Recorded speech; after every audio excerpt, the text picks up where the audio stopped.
അള്ളാഹുവിനോടുള്ള അദബ് അത് നമ്മുടെ വാക്കുകളിലും പ്രവർത്തനങ്ങളിലും. എത്രയെത്ര ആളുകളാണ് നാമധാരികൾ, മുസ്ലിമീങ്ങളായ കുടുംബത്തിൽ ജനിച്ചവർ, മുസ്ലിം മക്കളാണ്, പക്ഷേ അള്ളാഹുവിൻ്റെ ദീൻ പഠിക്കാൻ അവസരമുണ്ടായില്ല, നിരീശ്വരവാദത്തിലേക്ക് പോകുന്നു. ഏതെങ്കിലും രാഷ്ട്രീയ സംഘടനകളുടെ ചുവട് വെച്ചിട്ട് എന്തൊക്കെയോ എഴുതിവിടാണ് അള്ളാഹുവിനെ പറ്റി.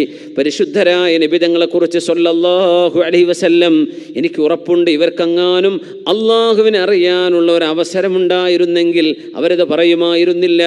അഷ്റഫുൽ ഖൽഖ് സ്വല്ലല്ലാഹു അലൈഹി വസല്ലം തങ്ങൾ ആരാണെന്ന് ഇസ്ലാമിൻ്റെ ശത്രുക്കൾ എഴുതി വെച്ചത്, വെറുപ്പോടുകൂടെ നബിതങ്ങളെ സമീപിച്ചവരെ അവരെഴുതി വെച്ചതല്ലാതെ നിഷ്പക്ഷരായ എഴുത്തുകാർ നബിയെക്കുറിച്ച് എന്തു പറഞ്ഞു എന്ന് അവർ കേട്ടിരുന്നുവെങ്കിൽ അവരത് പറയില്ലായിരുന്നു, പറയാൻ കഴിയില്ല.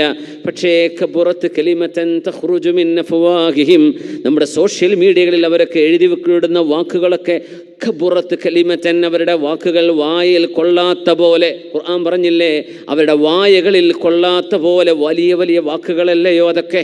ആരാണ് അല്ലാഹു സ്വന്തം സൃഷ്ടിപ്പിൻ്റെ ജനനത്തിൻ്റെ ജീവൻ്റെ ഉടമസ്ഥനായൊരു രക്ഷിതാവിനെ തള്ളിക്കളയുക മാത്രമല്ല പരിഹസിച്ച് പറയുകയും ചെയ്യുമ്പോൾ കൂടെയുള്ള ആളുകളുടെ ലൈക്കുകളും അവരുടെ കമൻറ്റുകളും കൂടെ വരുമ്പോൾ അവരങ്ങ് പൊങ്ങിപ്പോവുകയാണ്. അവരറിയുന്നുണ്ടോ അല്ലാഹു ലത്തീഫാൻ.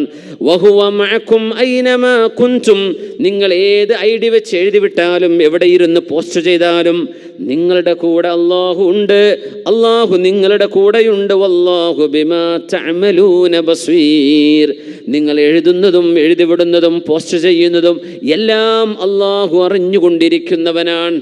അല്ലാഹുവിൻ്റെ പ്രയോഗം നോക്കണം. വഹുവ മഅക്കും ഐനമാ കുൻതും വല്ലാഹു ബിമാ തഅമലൂന ബസീർ. അതുകൊണ്ട് അല്ലാഹുവിനോട് അദബ് കാണിക്കണം, ഒരു ഡിസിപ്ലിൻ, ഒരു മര്യാദ.